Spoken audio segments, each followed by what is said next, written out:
Hey folks, welcome to the Prepared Homestead. This is Travis. Thank you all for stopping by to watch. Wanted to get on here. It's a Saturday night. Yes. It's a little late in the evening, and usually I don't get on here except on Saturdays this late. Wanted to, number one, say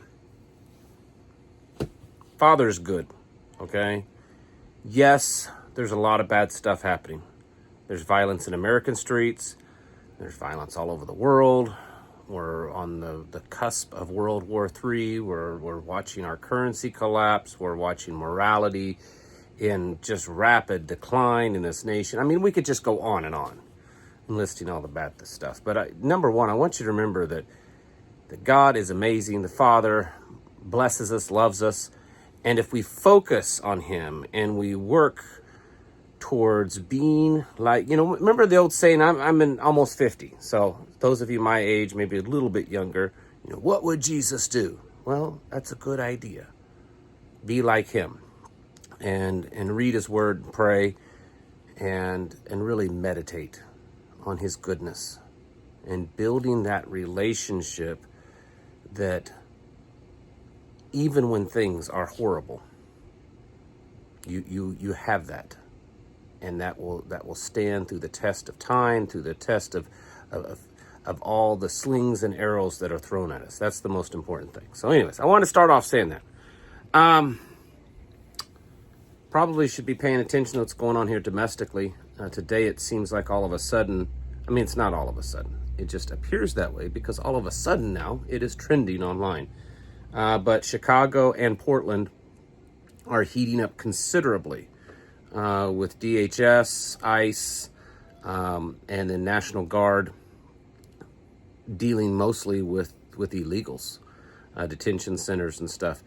Apparently this afternoon, some ICE agents shot and ended the life. I don't know. I don't even know if you can say that. It's so silly that you can't say certain words like that now, or at least they ratchet you back. But anyways, a woman... there was a bunch of cars up in Chicago that were kind of pinning in some ICE agents. Apparently they were armed. Not the ICE agent, they were armed, but these people.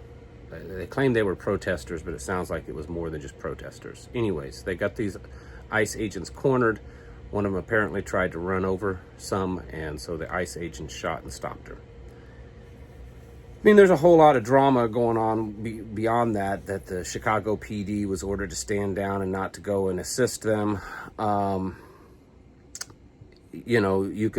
There's certainly video that I've seen the last few days showing some of these DHS agents and ICE and stuff that are probably excessive force, and we're not talking about illegals. These are people, most of the time, these are people that are obviously American citizens, and maybe they are protesting them. Are they using excessive force? Yeah, probably. The flip side is are these people Americans, getting in the way? Are they causing problems? Yes, I see both sides, but I'm here to tell you that honestly, I'm not here to debate that. I'm not here to kind of armchair quarterback what's going on out there in the streets. What I'm here to tell you is that it's heating up. And since that incident up there in Chicago, the protests have gotten bigger and a little bit more aggressive. There's also some fairly aggressive protests happening in Portland. I don't think it's anywhere close. Not anywhere close to, George Floyd level stuff. But it could get there. It could. This afternoon, President Trump ordered, I think, 400 National Guard to be federalized, National Guard from Illinois, to be federalized and sent into Chicago. The governor there is protesting that, opposed to that. The point is that there's a lot of stuff going on. I've heard from family and friends of seeing ICE agents in Memphis and other places, National Guard, things like that, like very actively rounding people up. And that's what we want, right? That's what we want. But I have warned, even before Donald Trump took office, If you go back and you watch the last few years of my videos where I have been sometimes almost the lone voice really speaking out heavily against all the illegal immigration, how much it was destroying our country. And I said that that was one of the biggest, most important defining things that was happening in our country. But I also said that if Donald Trump was to get elected and really actually went all in on kicking out the illegals, that it was going to be a disaster, because there is no good way to do it. We've let too many in. There's no way to nicely, pleasantly, and without big government and violence round up tens of millions of illegals here illegally. Yes, there's been a couple of million that's left, but there's probably at least 30, 40, maybe 50 million in this country. And the only way to do it is by big government.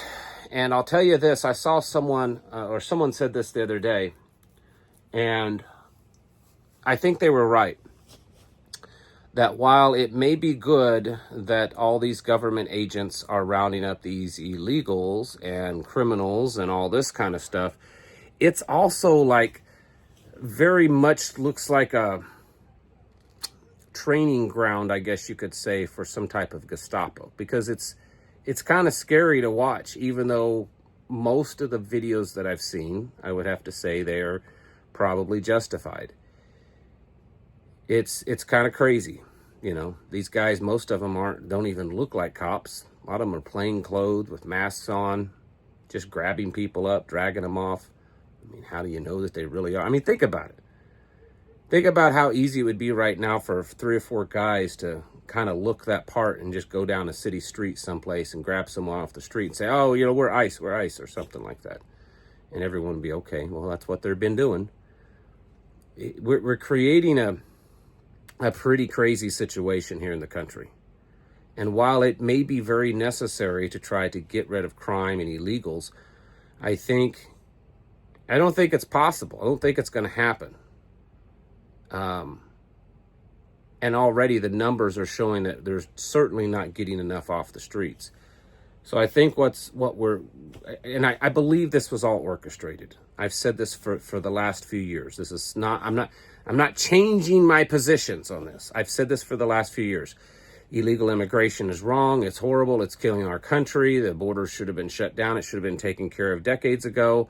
But now that it hasn't been done and we've allowed tens of millions into this country, we're either going to be destroyed because of that, or we're going to fall apart and be ripped apart because of trying to rid all of them.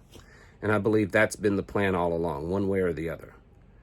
And so the possibility of seeing more and more violence on American streets, seeing more National Guard, even regular Army. There's a news article talking about how there's been rumors in the Pentagon that the President and the Secretary of Defense is considering deploying the 82nd Airborne into some cities. The President said to all those generals the other day to use these events happening in Portland and Chicago and other places as training for your soldiers, as war training. This is where we're at. And I don't think it's going away anytime too soon. I think it's just now starting to get started. We need to be getting ready because the level of hatred and violence that could build from this, I think, could be far, far greater than the George Floyd thing. You know, people protested, rioted, burned cities to the ground, all this kind of stuff for several months because of one incident that ended up not being what everyone was told. Yes, I get that. But these things are happening on a regular basis. They're happening right in front of them. It's a lot. I'm not necessarily all opposed to it. I'm just trying to tell you that it is a big recipe for disaster, and the possibility of seeing at least some, if not several cities, just really be getting tore up in certain neighborhoods with violence because of all this rounding up. I think it's very real, and it's a very strong possibility. And just because you may not live in Chicago or in those areas of Chicago or in those areas of Portland or Memphis or whatever, doesn't mean that you're completely protected and you're not going to be affected by it. It's possible you could be. I think right now, like I've said for weeks now, we need to be getting very serious about our state of readiness, okay? Government talks about it all the time, military, all that kind of stuff. You and I, how ready are you in this moment? Wherever you're at, if something bad were to happen within seconds, how ready are you to react in a positive way that could possibly have a successful outcome? When you're out and about in your daily life, how ready are you for a big act of violence? How ready are you for things to fall apart in a very quick way? I'm not saying that things will fall apart in a very quick way, but the more of all of these bad things that I talk about all the time, economy, wars, violence in the streets, morality, all the division, all these things. The more of these things that are happening and are worsening, the greater odds of something or multiple somethings falling apart very quickly. So how ready are you to react, to defend, to go into some type of preparedness, whether it's lockdown, get home quick mode, whatever it is? How ready are you to react? That needs to be a conversation you're having in your family, in your mag, or in your own head. How ready are you to react?